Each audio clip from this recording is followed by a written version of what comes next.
আল্লাহর হাবিব বলেন কিয়ামতের বড় বড় আলামত গুলো হলো এই দুনিয়ার জমিনে ইয়াজুজ মাজুজ আসবে।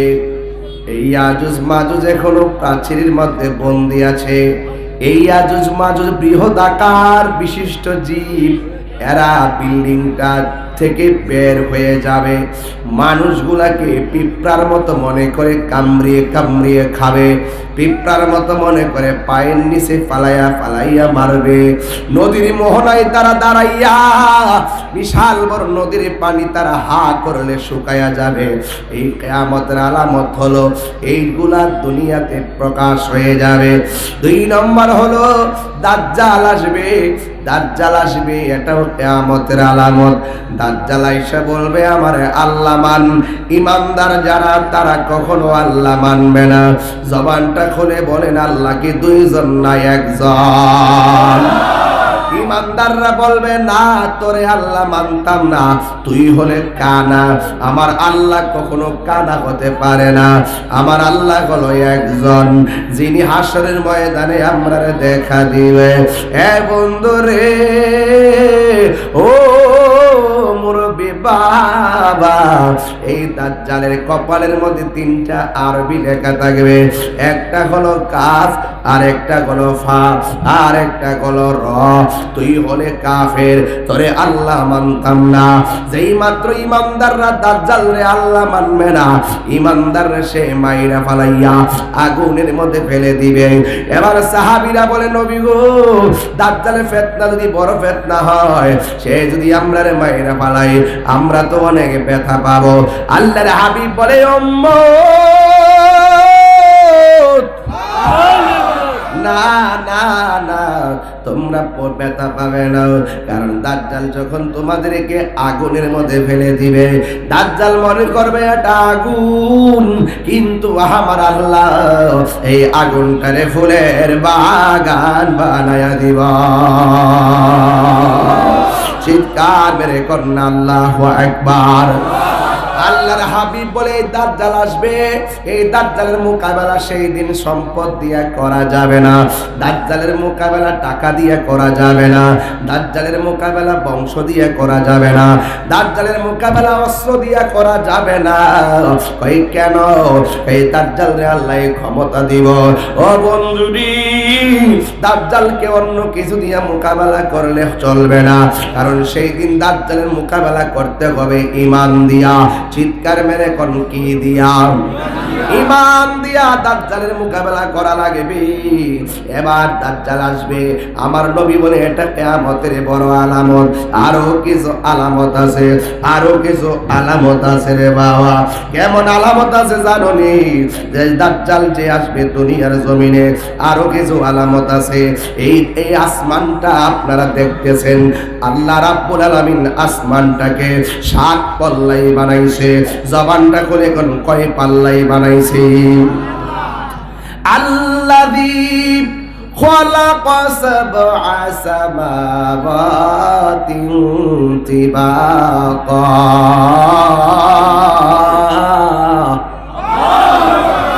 আল্লাহ রাব্বুল আলামিন হলো তিনি আসমানটাকে 7টা স্তরে বানাইছে। ও যুবক রে, প্রথম আসমানের নাম হলো রকিয়া। এই রকিয়া আসমানটার রং হলো দুধের চাইতেও আরো সাদা। দ্বিতীয় আসমানের নাম হলো ফাইদুম। এই আসমানটা আল্লাহ লোহা দিয়া বানাইছে। তৃতীয় আসমানের নাম হলো মালাকুত। এই আসমানটা আল্লাহ তামা দিয়া বানাইছে। চতুর্থ আসমানের নাম হলো জাহিরা। এটা আমার আল্লাহ রূপা দিয়া বানাইছে। পঞ্চম আসমানের নাম হলো মুজাইনা। এটা আমার আল্লাহ লোহিত স্বর্ণ দ্বারা বানাইছে। পঞ্চম আসমানের ষষ্ঠ আসমানের নাম হলো খালিসা। এটা আমার আল্লাহ আলোকিত মুক্তা দ্বারা বানাইছে। ও বন্ধুরে, 7 নম্বর আসমানটার নাম হলো লাবিগা। এটা আমার আল্লাহ ইয়াকুত পাথর দিয়ে বানাইছে। এখানে দ্বিতীয় আসমানটা আল্লাহ বানাইছে লোহা দিয়া। তাইলে আপনারা জবান কইলা কোন লোহার আসমানটা কি ভারী না হালকা? আরো জোরে কোন কি? আমার আল্লাহ 7টা স্তরে আসমান বানাইলো। কি দিয়া ওয়াজ বুঝাবুরি তালতলার বন্ধু, ও তালতলির বন্ধু, কি দিয়া বুঝামু? আল্লাহ আসমান বানাইছে পাথর দিয়া, লোহা দিয়া, তামা দিয়া, স্বর্ণ দিয়া। এত বড় আসমান আল্লাহ বানাইল। 7টা আসমানের স্তর, একটা আসমান থেকে আরেকটা আসমানে যাইতে 500 বছরের রাস্তা। আমার নবী বলে এত ভারী রাস্তায় একদিন টুকরা টুকরা হইয়া পইরা যাইব। জোরে জোরে গিয়ে আল্লাহু আকবার বলা যাবে না।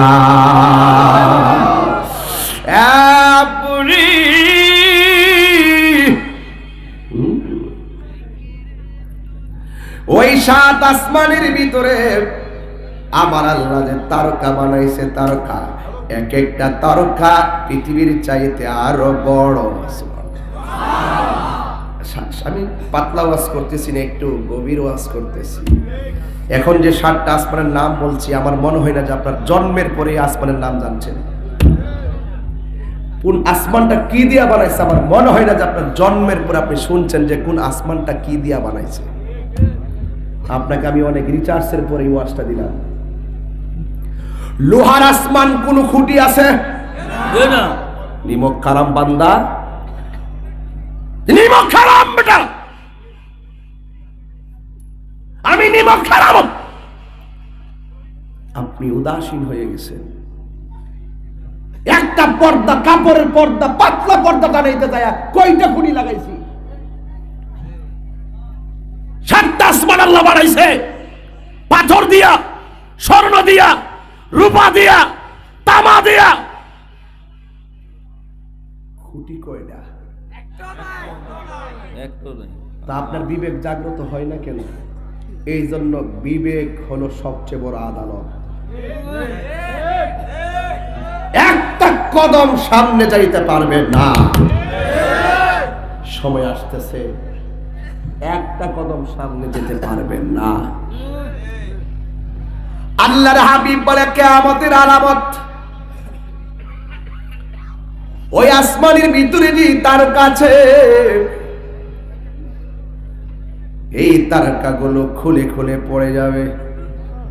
ইযাস সামাউ ফাতারাত, এই আসমানটা ছিদ্র হয়ে যাবে।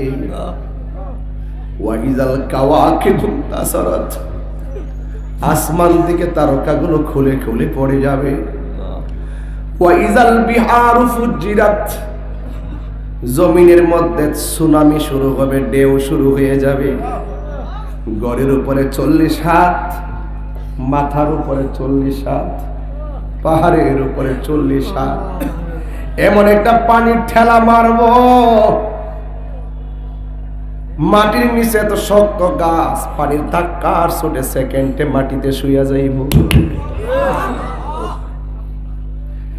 কিয়ামতের আলামত হলো, আমার নবী বলে এই দুনিয়ার জমিন অনেক পাহাড় আছে।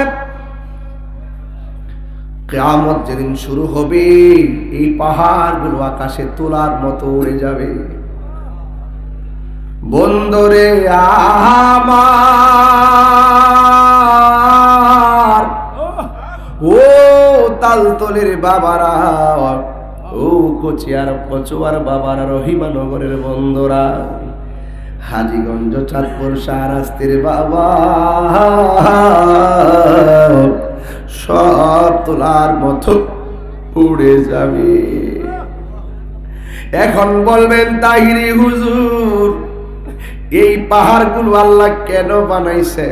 আমার বলতে হবে না, আল্লাহ বলছে ওয়াল জিবালা আওতাদা, আমি আল্লাহ জমিনটা যেন অশান্ত না হয়, জমিনটা যেন কাঁপাকাঁপি না করে, আমি আল্লাহ পাহাড় দিয়া জমিনটারে পেরেক মারছিলাম। আল্লাহর হাবিব বলেন কিয়ামতের বড় আলামতের ভিতরে একটা আলামত হলো এই পাহাড়গুলা তোলার মতন উড়ে যাবে। ইজা জুলজিলাতিল আরদু জিলজালাহা, যখন পাহাড় উড়ে যাবে তখন জমিনটা কাঁপতে শুরু করবে, কাঁপতে শুরু করবে। ওয়া তাকুনুল জিবালু কালইহনিল মানফুস, এই পাহাড়গুলো তোলার মতো উড়ে যাবে, তখন আপনার কি অবস্থা হবে, আমার কি অবস্থা হবে, দাদার কি অবস্থা হবে, ওই সময় মানুষের কি অবস্থা হবে রে বাবা। পাহাড় উড়ে গেলে জমিনটা যখন কাঁপবে, আল্লাহ বলতেছেন ওয়াতাকুনুল জিবালু কাল ইহনিল মানফুস, এই পাহাড়গুলা তোলার মতন উড়ে যাবে। এখন আমার কি অবস্থা হবে এটা আল্লাহ কোরআনে বলছে, ইয়াউমা ইয়াকুনুন নাসু কাল ফারাশিল মাবসুস।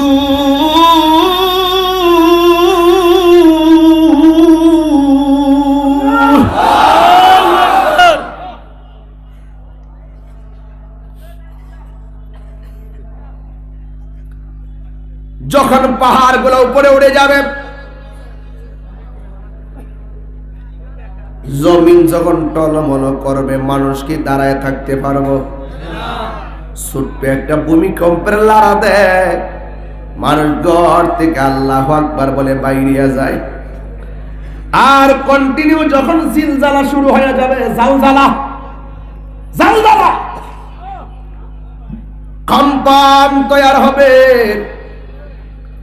তখন মানুষগুলো ফড়িং এর মতন উড়ে যাবে। তালতলির মানিক মিয়ার বাপের নাম হলো আব্দুর রহিম মিয়া। সেকেন্ডের ভিতরে রহিম মিয়ার কুল থেকে সন্তানটা ছিটকে যায় লন্ডন চলে যেতে পারে। চোখের পলকে মায়ার বন্ধন ছিন্ন হয়ে যাবে। হায় রে ও আমার যুবক, কি দিয়ে ওয়াজ বুঝাবে? তো গভীর ওয়াজ করি না, এত ভিতরে ঢুকে ওয়াজ আমি এখন করি না, আজকে একটু করতেছি, বুঝার জন্য বলতেছি। একটু আমি স্বাভাবিক আলোচনা করি। এরপরে যেহেতু আমার সামনে কিয়ামত এসে গেছে, সবচেয়ে বড় কিয়ামত হলো যখন তালতলি ঘরের দরজায় নাসির ভাইয়ের সামনে আজরাইল এসে যাবে, দুলাল ভাইয়ের সামনে যখন আজরাইল এসে যাবে, জাহাঙ্গীর ভাইয়ের সামনে যখন আজরাইল এসে যাবে, তাহিরির সামনে যখন আজরাইল এসে যাবে, এটার মতন বড় কিয়ামত আর কিছু নাই। কথা বলেন ঠিক কিনা? হায় হায় হায়, বলছিলাম রে বাবা, বড় কিয়ামত হলো, আজরাইল আসবে, যাকে দিকে পড়ে যায়, আসল মানুষগুলা ফড়িং এর মতো উড়ে যাবে। কেউ দেশ থেকে দেশান্তরে ছিটে যাবে। আল্লাহর হাবিব বলেন, ওই সময় কোনো মহিলা যদি ডেলিভারি কেসে থাকে, কোনো মহিলা তাকে 3 মাসের গর্ভবতী, কেউ তাকে 4 মাস। কষ্ট হচ্ছে আপনাদের কেমন? আজকে বুঝতে অসুবিধা হচ্ছে? একদম লাইন টু লাইন শেষ করবো। লাস্টে নবী ছাড়া যে আসলে কোনো উপায় নাই আমি প্রমাণ করে দিয়ে যাব। আপরে ও বাজান, বাজান রে, মানুষগুলা তোলার মতন উড়ে যায়।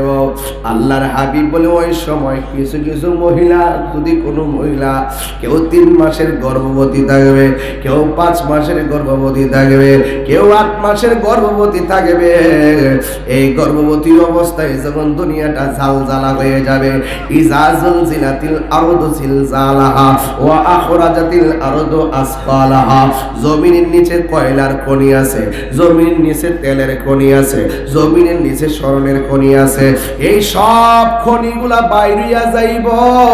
আজকে মানুষ এত স্বর্ণের পাগল, ওই দিন চোখের সামনে গাট্টি গাট্টি পরিমাণ, পাহাড় পরিমাণ স্বর্ণ বাইসা উঠবে। কিন্তু দুনিয়ার বিভীষিকাময় কারণে, ঝিলঝিলার কারণে, ঝালঝালার কারণে, কম্পনের কারণে, ভয়াবহ অবস্থার কারণে কেউ 1 ইঞ্চি স্বর্ণের প্রতি লোভ করার সময় পাবে না। একটাই কথা, বাঁচাও বাঁচাও বাঁচাও, ঠিক না? হায় রে, কি দিয়া বোঝামু? কেউ থাকবে 3 মাসের গর্ভবতী, 5 মাসের গর্ভবতী, 8 মাসের গর্ভবতী। যখন কিয়ামতের পরে মাটির একটা কম্পন সৃষ্টি হবে, ওই পেটের 8 মাসের বাচ্চা ডেলিভারি হয়ে মাটিতে রক্তাক্ত অবস্থায় পড়ে যাবে। 4 মাসের বাচ্চা ডেলিভারি হয়ে পড়ে যাবে। এটা যে কত কষ্ট আপনারা বুঝবেন না। আপনার মারে জিগাইবেন, আম্মা ডেলিভারির কষ্টটা কেমন গো মা? মা কইব পুত্রে, ডেলিভারির সময় এমন মনে হয়েছে আগে যদি জানতাম পুত জন্ম দেওয়া তো কষ্ট, জীবনও পেটের মধ্যে বাচ্চা নিতাম না। মা ওই সময় কইছে একটা ছুরি দিয়ে আমার গলাটা কাইটা আলাদা কইরা দাও।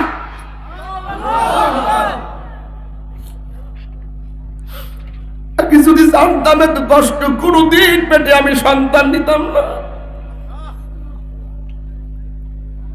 এই পোলা যখন বড় হইয়া মারা লাথি মারে বাদ দেয় না, আমার আল্লাহ তখন আর সহ্য করে না। কথা কই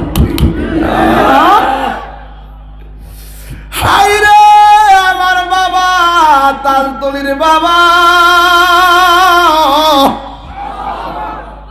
যখন মার পেট থেকে সন্তান বের হইয়া যায়। তালতলিতে এমন ঘটনা আছে নাসির ভাই, ডেলিভারি কেসে যায় আর সন্তান ওয়া ওয়া করা কান্দে, মা আর জবান দিয়া শ্বাস আসে না। এমন অনেক মা আছে সন্তান প্রসব করছে আর ওই দিক দিয়ে মা চিরদিনের জন্য বিদায় হয়ে গেছে, এমন ইতিহাস সমাজে আছে না? না,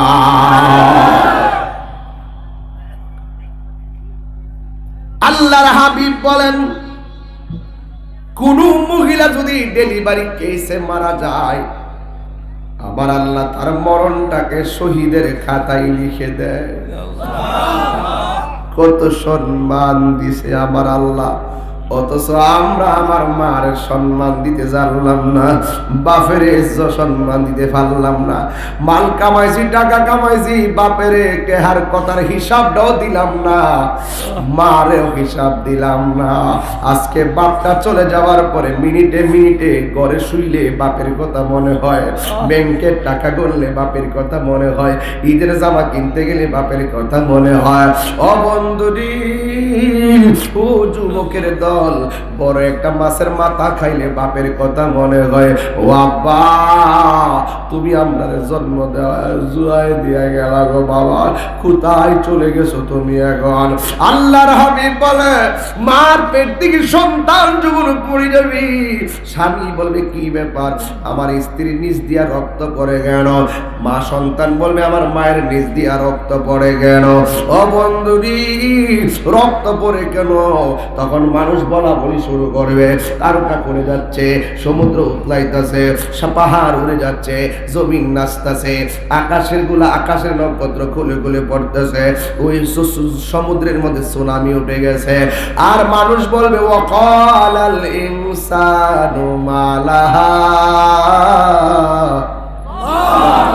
মানুষ বলল কি হইল, কি হইল, কি হইল?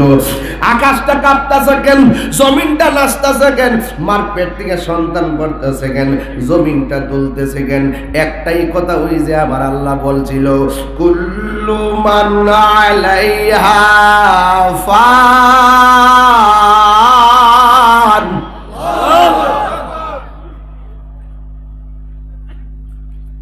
কোরআন শরীফ পড়লে কি বাবা খারাপ লাগে? আবার পড়বো, কুল্লু মান আলাইহা ফানি ওয়া ইয়াবকা ওয়াজহু রাব্বিকা যুল জালালি ওয়াল ইকরাম।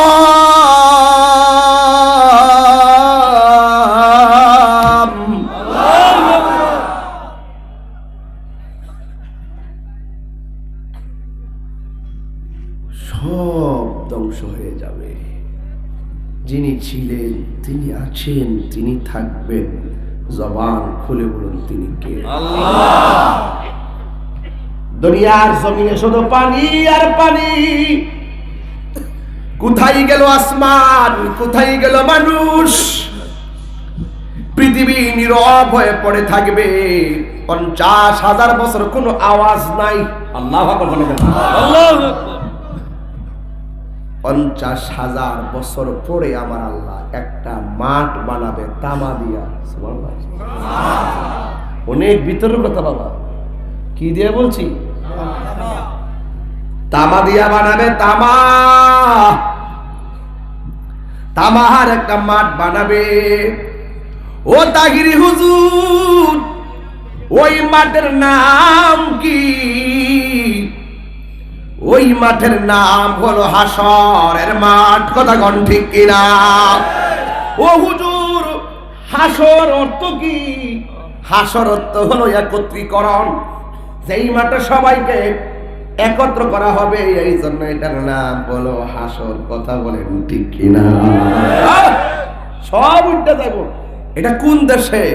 কই সিরিয়ায়, শাম দেশে হাসরের মাঠটা হবে। অনেকে মনে করে হাসরের মাঠ আসমান হইল, বেড়া আসমান দিয়ে বাইঙ্গা সুর মারে যাবো গা। শাম দেশে তামার মাঠ, ওইটার কিছু উপরে থাকবে সূর্য, পুরা তামার মধ্যে এমন সূর্য তাপ লাগবে পা রাখা সম্ভব। তখন আল্লাহ বলে সব আয় মাঠে। পানি থেকে উঠে যাবে, আগুন থেকে উঠে যাবে, কবর থেকে উঠে যাবে। বাইরে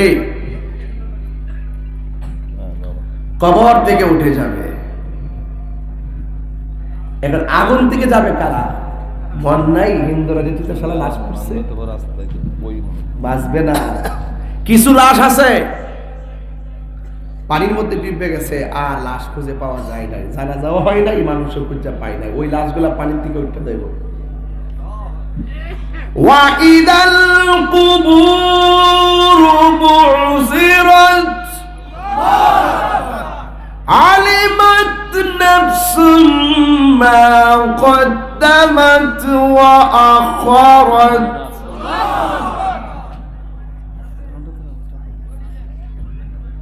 ইয়া রাসূলুল্লাহ বাজান কথা কই গেল? সি সি সি সি সি সি সি আস্তাগফিরুল্লাহ মাআল্লাহ। সব রাসূল বলেন সব উলঙ্গ অবস্থায় মাঠটা যাবে হাসরের মাঠে। আসলে ভাই ওয়াজ বুঝছেন তো? আমার ঘুরতে গেছি, এখান থেকে না দিলে হুট করে হাসরে যাওয়া যায় না। ঠিক আছে, এটা একটা পরিপূর্ণ হাসর ও কিয়ামতের আলামত। ঠিক আছে কিনা বলেন? বুঝ পাইছেন তো আপনারা ইনশাআল্লাহ? আল্লাহু আকবার জোরে কর। সবাই কি কাপড় পরে যাইব? কি অবস্থায়? আয়েশা সিদ্দিকা রাদিয়াল্লাহু তাআলা আনহা, তিনি কি বিশ্রী না সুন্দর? অনেক সুন্দরী।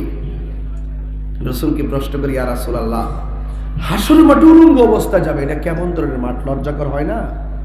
রাসূল বলেন, আয়েশা রে, ও আয়েশা, কবর থেকে তোলার সময় তো গাঁটটা বেহা করে তুলব, ফর্দার ফেল চান আমার দেহের নেই, দেহি তুই নিশ্চিত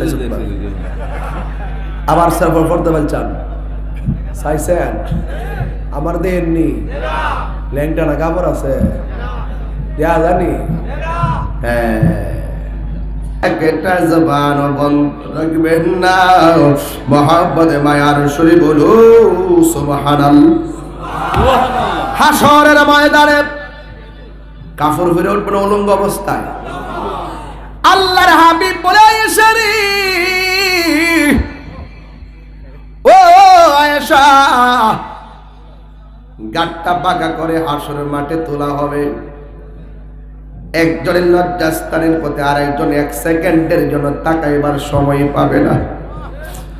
মাথার 8 বিঘাত উপরে সুরমার কাঠিটা যত বড়, এই পরিমাণ উপরে সূর্য থাকবে, লালি আন্দা লাগিয়া যাইব, আর এমন ভাবে সূর্যের তাপ মারবে, ওই মাথার খুলিটা ঠাস করে ফাইটটা যাবে।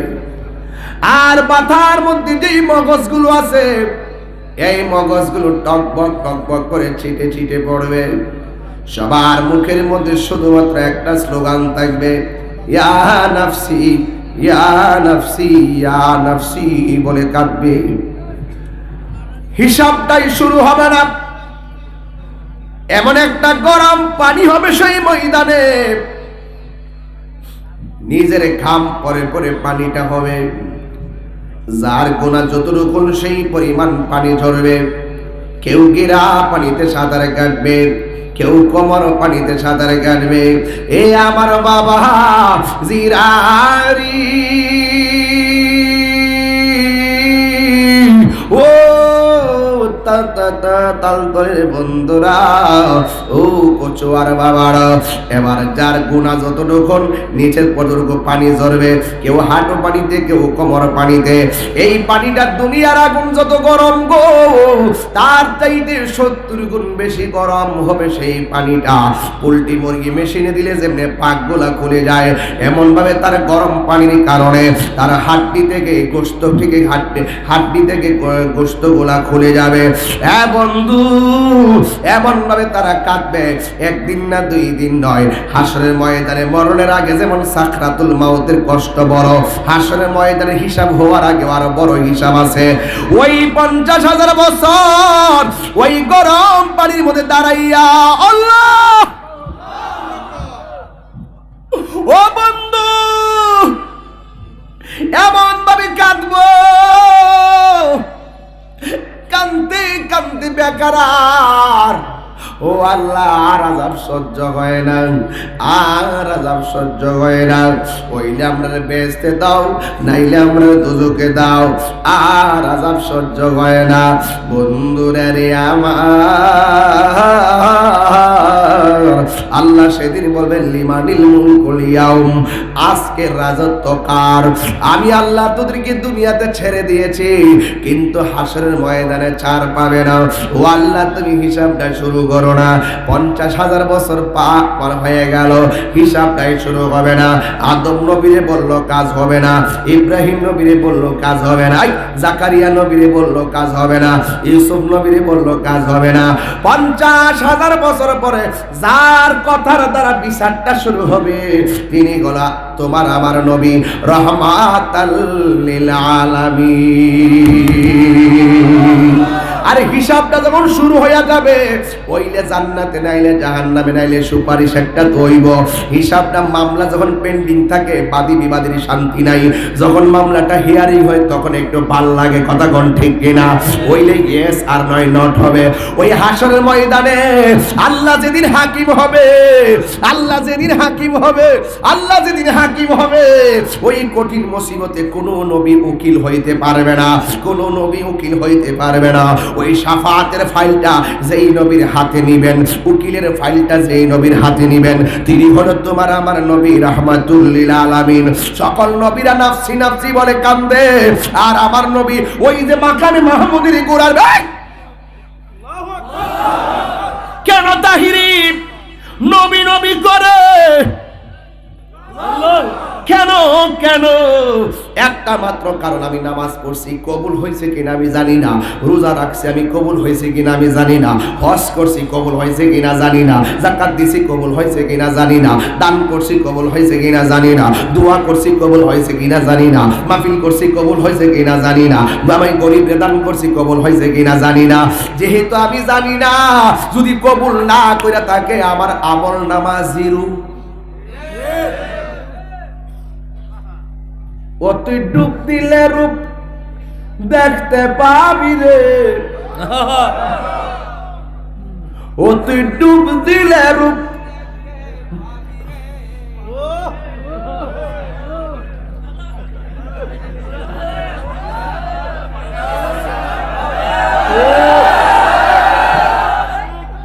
কষ্ট হচ্ছে আপনাদের? বলবো গজলটা? ও তুই ডুব দিলে রূপ,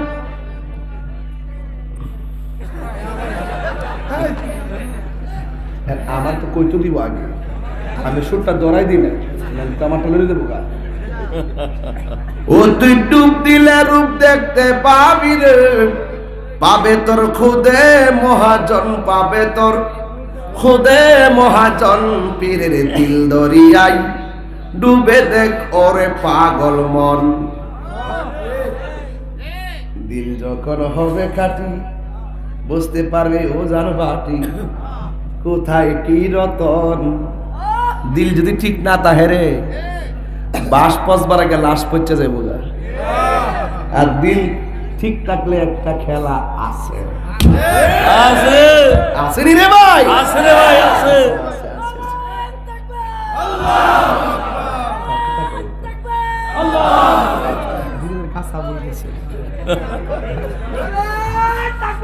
আল্লাহ ইয়া রাসূলুল্লাহ।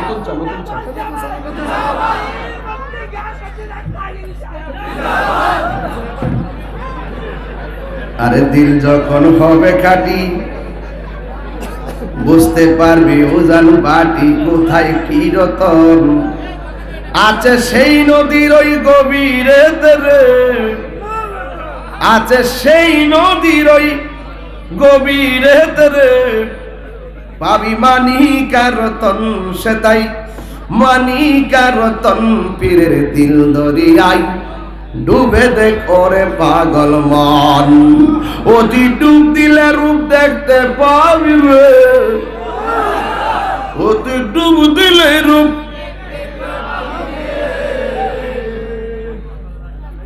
কোন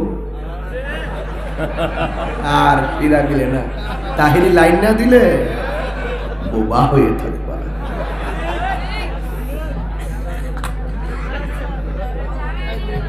এখন আমার খুশি লাগতেছে, কারণ আমার নবী যে হাসর মাঠে সুপারিশের ফাইলটা হাতে লয়ে নিয়েছে। সুবহানাল্লাহ কই না রে? আমি আসামি, আমি ফেরারি, আমি গুনাহগার, আমি নাচিস, আমল শূন্য, বাহাদুরি নাই। একটা বাহাদুরি আছে, আনতা ইল্লাহ আনতা মামান হাবাবতা। নিশ্চয় আমি আপনি নবীকে ভালোবাসি। রাসূল বলেন তুমি যাকে ভালোবাসো তার সাথেই তোমার হাসর হবে। সুবহানাল্লাহ। ইল্লা আন্নী উহিব্বুল্লাহ ওয়া রাসূলাহ, আমি আল্লাহ এবং আপনি রাসূলকে জানের চাইতে বেশি ভালোবাসি।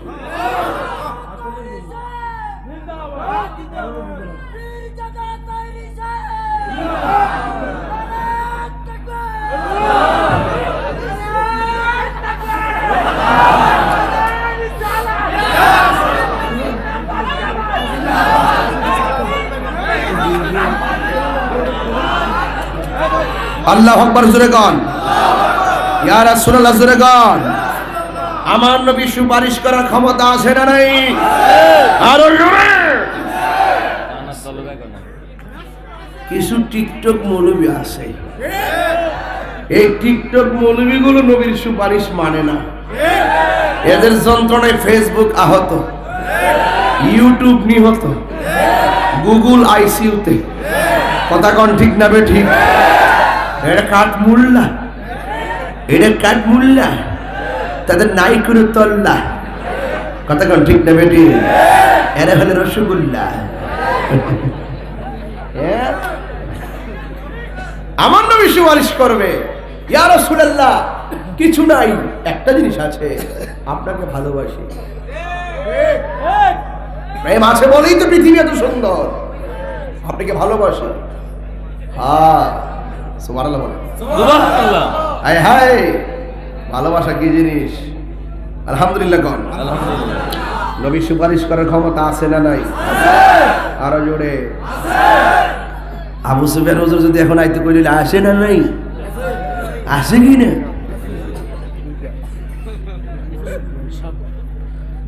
আর সুফিয়ান হুজুর আসতে বলিলে মনে বড় আশা ছিল যাব মেদি মদিনাওয়ালা, আমায় তুমি দেখা দাও। মনে বড় আশা ছিল যাব মেদি। কিশোরের ভাইরা উঁচু কণ্ঠে বলো, রাসূল চাই কি চাই না? দরকার আছে কি না? ওদের যারা রাসূলুল্লাহকে শাফাআতকারী মানে না, ওদের ঠুলে দোষ আছে, ওরা মাথা নষ্ট, ওদের ভাইজামা নষ্ট। মারহাবা জোরে কোন? আল্লাহর হাবিব সুপারিশ করার ক্ষমতা আছে তো ইনশাআল্লাহ? কারা কারা বিশ্বাস করে স্লোগান তুলে হাত দেখা।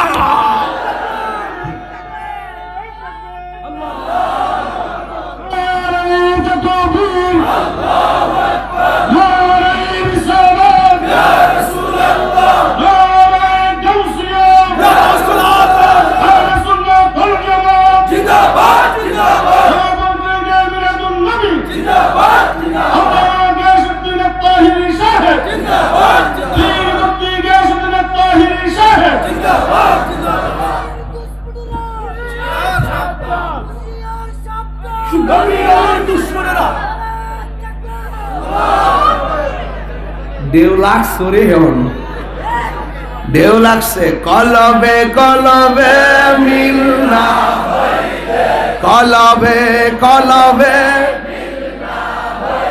হে মনের আশা পূরণ হইবে না রে আল্লাহ নিশিরাইতে কারবাসি বাজে নিশিরাইতে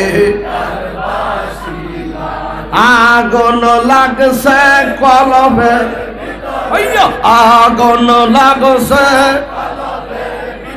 এই উপরে জল ডালিলে হইব কি আল্লাহ নিশিরাইতে হাসি বাজে কষ্ট হইতাছে রে বাবা আজকে ওয়াজের শেষে একটা আজান হইবনি এরপরে বাজার জিকির হইবনি আরো জোরে জিকির হইবনি তোমারে না দেখলে আমার ঘরে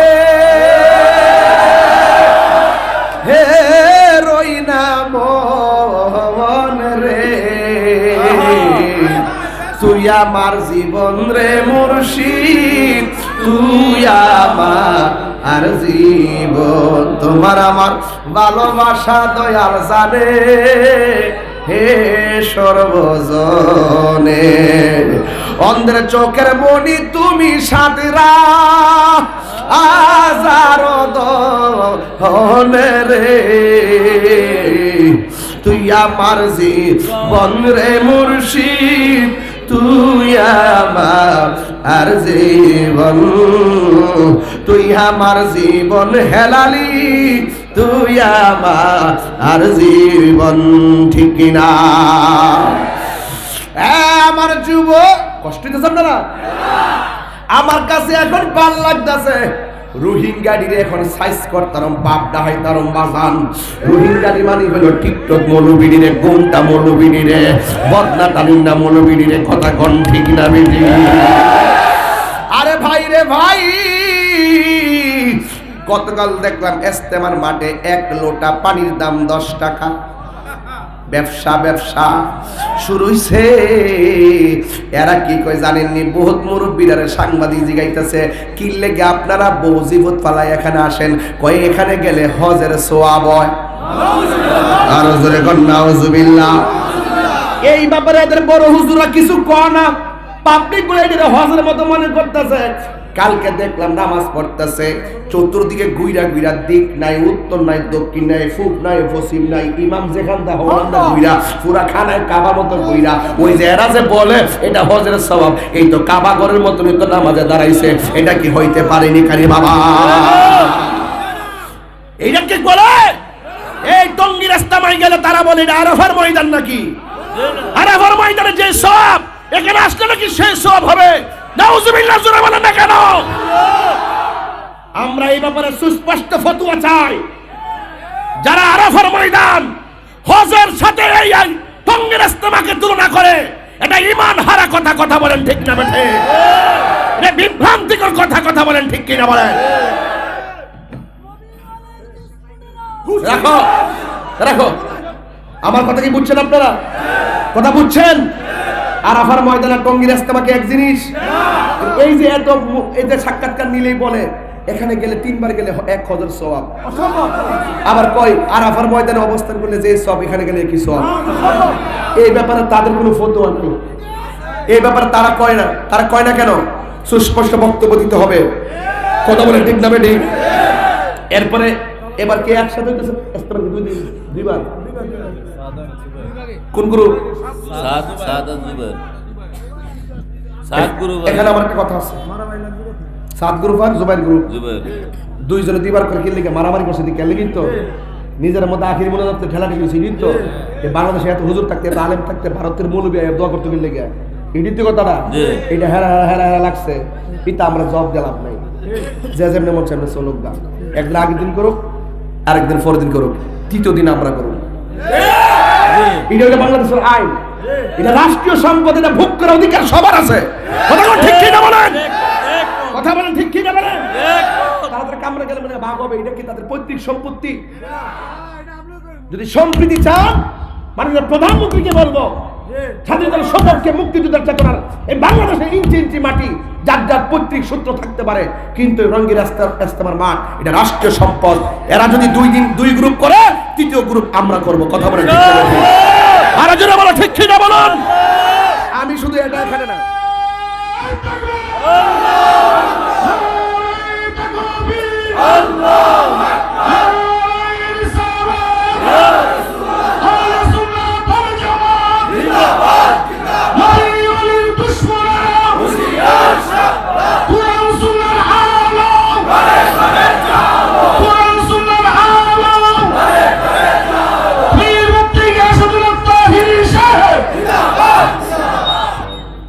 আমার দাবি কি অগ্রহণযোগ্য? আমি চাই সব উলামায়ে কেরাম মিল্লা চলুক। তবলিগের সাথে, কওমির সাথে, জামাতের সাথে, যার সাথে আমাদের কোনো আকীদা নিয়ে দ্বন্দ্ব হইলে, যদি আকীদার কোনো দ্বন্দ্ব থাকে, এইটা তো চলে হইছে, আমরা দরজা বন্ধ কইরা দ্বন্দ্ব নিরসন করুন। ওইলে আমারে বুঝাইয়া নিব, নাইলে বুঝা আইব। এরা যদি একদিন এক গ্রুপ করে, আরেকদিন আরেক গ্রুপ করে, তো তৃতীয় দিন যখন আমরা করুন, তো এটা ধর্মের সৌন্দর্য ফুটে উঠে। কথা ঠিক না বেঠিক? সরকার এটা কেমন ভাবে নিচ্ছে, মনে হচ্ছে এটা তাদের পৈতৃক সম্পত্তি, আমরা মনে এই দেশে রোহিঙ্গা আইছি। এটা হতে পারে না। মাননীয় প্রধানমন্ত্রীকে বলবো, এটা বঙ্গবন্ধু দিয়ে গেছে। আমরা বঙ্গবন্ধু আদর্শ লালন করি, আমরা বঙ্গবন্ধুকে গবেষণা করে রাজনীতি করি, আমরা 52কে গবেষণা করি, 69কে গবেষণা করি, 71কে গবেষণা করি। কথা বলেন ঠিক না বেঠিক? এটা মূলত ব্যবহার করা 100% অগ্রাধিকার আমাদের, কারণ আমরাই স্বাধীনতার সপক্ষে কথা বলি। আমাদেরকে পাত্তা দেয় না। মাননীয় প্রধানমন্ত্রীকে বলবো, আমাদেরকে সেটাতে তার ইস্তেমা করার সুযোগ দিতে হবে। হয়তো আমরা মাহফিল করবো, কনফারেন্স করবো, আমরা সেই মাঠের মধ্যে আমরা প্রয়োজনে ইস্তেমা করবো। এরা 2 দিন করলে, তৃতীয় দিন আমরা করবো। তাহলে দেখবেন সব মৌলবী সব এক হয়ে যাবো, সব জন এক হয়ে যাবো, দেশটা সুন্দর হয়ে যাবো। কথা কথা এর ভাড়া কোনো সুন্দর কথা আছে? আমি কি বাড়িয়ে বলেছি?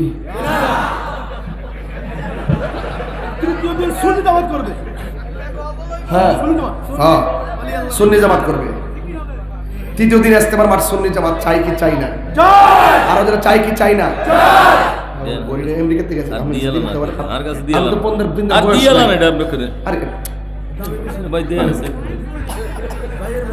বাবাজান, তাহলে একদিন 7 গ্রুপে তো ইস্তেমা করবো, আরেকদিন কারা গ্রুপ, এরপরে সুন্নি জামাত। ওইলে আমরা প্রথম দিন, দ্বিতীয় 2 দিন হেরা, ও নাইলে আর 2 দিন, তৃতীয় দিন আমরা। তো ওইলে আমি মনে করবো সরকার একটা ভালো উদ্যোগ নিবে। এটার দ্বারা আমাদের হুজুররা আলেম ইসলাম নিয়ে যেত ভাগাভাগি, দলাদলি, ঠেলাঠেলি, ইতো বন্ধ হইব। কথা কোন ঠিক না বেঠিক? আরাফার ময়দানে যাওয়া আর ইস্তেমার মাঠে যাওয়া এক জিনিস। বউজিবুত ফালায় আবার যায় না লাইন ধরে। অনেক আছে বউজিবুত ফালাই দিয়া যাওয়ার নামে গেলে গেছে, সব বাইক ফালাই যাবে না, এটাও যাওয়া জায়েজ না। কারণ ইস্তেমার মাঠে যাওয়া নফলও না। কথা কোন ঠিক না বেঠিক? ঠিক আছে নি? এমনি আমরা বলি আল্লাহর মাজার গেলে ফতোয়া দেয়, সোয়াবের উদ্দেশ্য 3 টাকা ছাড়া কোথাও যাওয়া যেত না। আর আপনি ঘর থেকে হজর সোয়াব মনে করে জায়গা রঙ্গির ইস্তেমার মাঠের মধ্যে। আপনারা যান, ওখানে নামাজ শিক্ষা দেওয়া হয়, তাসবিহ তাহলিল পড়া হয়, জিকির হয়, মুনাজাত হয়, ভালো কাজ হয়। আমি এটা বিরোধিতা করি না। যেমন আজকে যেখানে বসছি ইজতেমা, আমরা একত্রিত হয়েছি কিনা বলেন? এটা কোনো খারাপের কিছু না। কিন্তু এটাকে যারা হজের সঙ্গে তুলনা করে, আরাফার ময়দানের সাথে তুলনা করে, তাহলে এই বিভ্রান্ত গুমরা হওয়ার সুযোগ দেওয়া যাবে না। আমি যারা এখানে দায়িত্বপ্রাপ্ত আছেন তাদেরকে বলবো এই ব্যাপারে সূক্ষ্ম নজরদারি করার জন্য। কথা বলেন ঠিক না বেঠিক? তাদের সুস্পষ্ট বিবৃতি এবং সাধারণ পাবলিক যারা আছেন কখনো এটাকে হজের সঙ্গে তুলনা করবেন না। কোথায় হজ আর কোথায় টঙ্গীর ইস্তেমার মাঠ?